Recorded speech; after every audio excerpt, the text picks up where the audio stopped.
சங்கீதம் 146 8வது வசனத்தின் கடைசி பகுதியை இன்னைக்கு தியானிக்க இருக்கிறோம். முழு வசனத்தை உங்களுக்கு வாசிக்கிறேன். குருடரின் கண்களை கர்த்தர் திறக்கிறார், மடங்கடிக்கப்பட்டவர்களை கர்த்தர் தூக்கி விடுகிறார், நீதிமான்களை கர்த்தர் சிநேகிக்கிறார். இந்த வசனத்தின் கடைசி பகுதி சொல்லுகிறது, நீதிமான்களை கர்த்தர் சிநேகிக்கிறார். நீதியாய் நடக்கிறவர்களை கர்த்தர் சிநேகிக்கிற தேவன்.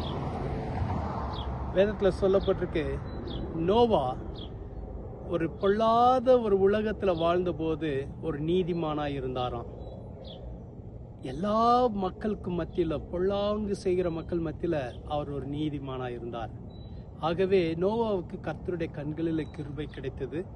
ஆகவே கர்த்தர் அவருக்கும் அவருடைய குடும்பத்திற்கும் ஒரு பேழையை ஆயத்தம் பண்ணி அழிவிலிருந்து கர்த்தர் காத்தார்.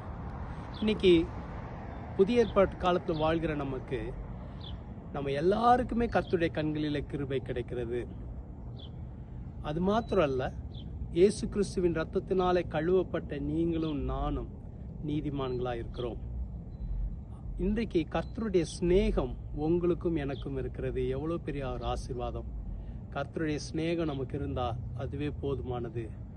அவருடைய அன்பு மாறாதது.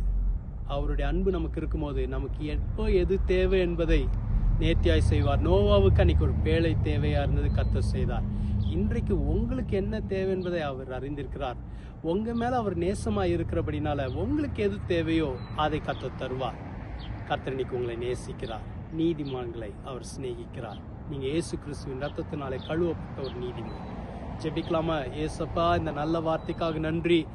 எங்களை நீங்க நேசிக்கிறக்காக நன்றி. தகுதி இல்லாத எங்களை நேசிக்கிறக்காக நன்றி. உங்களுடைய கிருபைக்காக நன்றி. உங்களுடைய இரக்கங்களுக்காக நன்றி. உங்களுடைய பிரசனத்துக்காக நன்றி.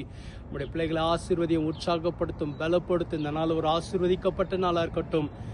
எங்கள் ஒவ்வொருவரையும் நீர் நேசிக்கிறேன்னு சொல்லுகிறக்கா நன்றி. நோவாவுக்கு ஒரு பேழையை ஆயத்தப்படுத்தினது போல உங்களுடைய பிள்ளைங்களுக்கு இன்னைக்கு எது தேவையோ கர்த்தர் அதை நீர் ஆயத்தப்படுத்துகிறக்காக நன்றி. கர்த்தர் அவங்களை காத்துக்கொள்கிறக்காக நன்றி. ஆசீர்வதிங்க, வழிநடத்துங்க, பலப்படுத்துங்க. இயேசுவின் மூலம் ஜெபிக்கிறோம் பிதாவே, ஆமென். கர்த்தர் உங்களை ஆசீர்வதிப்பாராக. ஆமென்.